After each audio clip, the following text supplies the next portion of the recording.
Alright, what's up guys? It's Unclean Yusei with Dirty Yugi and the boys. Today we're bringing you a deck profile for... Uh, Live Twin Spright. Alright, so let's go ahead and get into the main. So I'd like to start off by saying that I played this deck terribly. I shouldn't have done as well as I did, but like the deck's just super powerful and super consistent, so it carried me through. This was actually my very first time with the deck at a local, and this deck is very good. And how'd you do? We went 3-1. We got third place. Bet. But alright, let's just get into it. A lot of this deck is inspired from the guy who got top 4 at the Team 3v3. So his ratios were this 3-2-1. Part of me wanted to play lil-la, but I understand why he didn't.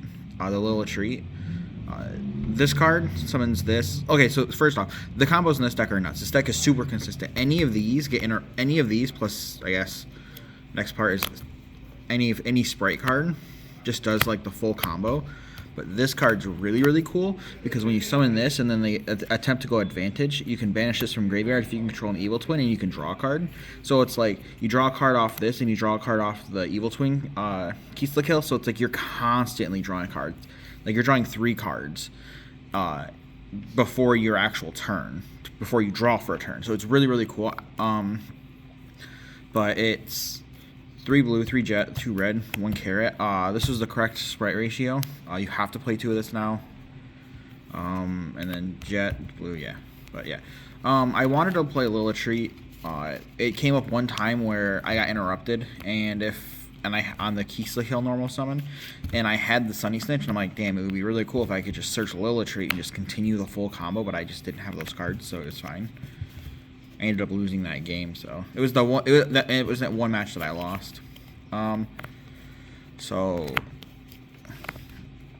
3 nib, 3 ash, 2 droll. A lot of people use this 2 spot to play effect failure. I just thought droll would have been really good for the local, and it turned out to be like there's Scareclaw, which he special summoned Fenrir. Fenrir effect search for Scareclaw. I activated droll. He said set 1 pass, and I was like, oh, his hand must have been crazy. If that's like, his hand was very good because he had the whole adventure engine, but he like set the enchantress, and then when I attacked over it, I saw that he had the enchantress. I'm like, was the rest of your hand really good? He's like, the rest of my hand was absolute fire, and I said, oh, that's crazy. The ash is just generic, and then this card kind of conflicts with these cards, but if you have one of these plus a Spright, then the nib's fine anyway, so it doesn't matter. 3 starter, 3 Sunny Snitch, 3 secret password, 3 Book of Eclipse, then Gamma Burst and Smashers. Gamma Burst is the best card in the deck. It's how you OTK. Smashers is also the best card in the deck. It's how you interrupt. Book of Eclipse was mid. I didn't play any Kashtira. This card's whole job is to search this card. So there's six ways to play, and then I play 5 normal summons. So I actually have 11 ways to play the game to start. And then 3, 6, 8, 9, 12 Spright cards. And then 3 Imperm to round out. I was playing Crosshead at one point. I decided to cut it. It wasn't worth it anymore. That's 40 in the main. Anything you would change in the main? Nah.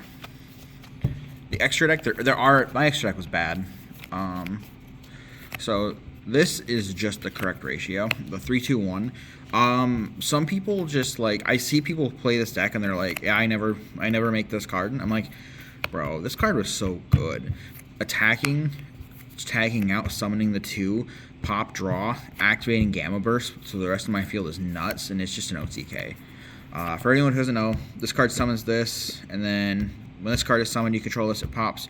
Same but reverse, this card summons this. When this card is summoned and you control this card draws. This card, you can activate its effect, sending it to grave, summoning both of these 2 from grave, and then chain link 1, chain link 2, whichever way you want, draw on a pop. So this is very resilient engine. This is during the main phase. This is whenever it feels like. Alright, so cards that I never summoned. I don't know why I play this. I understand why I play these. I was told I still need to play this because it comes up in niche scenarios. Like if you control like gigantic, you can like bounce stuff, and it just never came up for me. These are just weird. In reality, this definitely should have been cut. So definitely would change that. Too gigantic. Mosquito. I never did the mosquito TK. I should have. I had an opportunity and just thought, you know, I want to win the old-fashioned way with like integrity. You've never had integrity in your life? Never once. Mannequin cat never came up once. I don't play Djinn Buster. I just don't have one. I would have played Djinn Buster. Djinn Buster is so. These stupid cards lock you into fiends, and Djinn Buster is a fiend, so it's the only relevant link 2 that comes up. So in reality, these two should have been probably a second Zeus and the Djinn Buster, and then I think my extra deck probably would have just been the best it could have been for this particular event. I'm planning on taking this deck to Indy for the regional next weekend. I have a lot of testing to do still. I just think that there's a lot that needs to be tweaked with like gameplay. It's not like an overly complicated deck, but there are certain interactions that like I performed, and I'm like, and then I would do it, and then immediately afterwards be like, oh wait, that was wrong. But it's like, it's a kind of forgiving because you can just play through the game because you have Spright cards. So the Sprite's really what makes this deck. It's like, at one point yesterday, I was doing this combo, where I activated this, summoned, where is it? Summon back Frost. Summon back Frost. And then like I would have a Spright card in hand and not think about it, and then just link these two into this card. And then I would look at my Spright card and think, oh yeah, I need a level 2 on board in order to summon them. And I'm like, okay, well I misplayed, right? And it's just like little subtle things like that. Well, it's like if you just read the card, that sort of stuff would never happen. But it's like I said, it was the first local I had ever actually played, and like I played a lot online, and it was just like, it's definitely just a different feel. Like you need that IRL testing in order to actually know what your cards do sometimes. But yeah, 40 in the main, 15 in the extra. My side deck was tailored to the local, so it's not really like crazy. But yeah, just one quick shout out to Alex Stoddard. So you gave me 2 of these, and you gave me, but Alex gave me like the rest of the cards. Perfect. So I needed, yeah. So now the deck was just at full power. But yeah. Right. How do you feel about the hype for Ahashimo? Who? The Bujingi. Oh, yeah, that's unplayableness. Fair enough. Yeah. All right. All right. Well, this is Dirty Yugi from Dirty Boys signing out. Have a good day.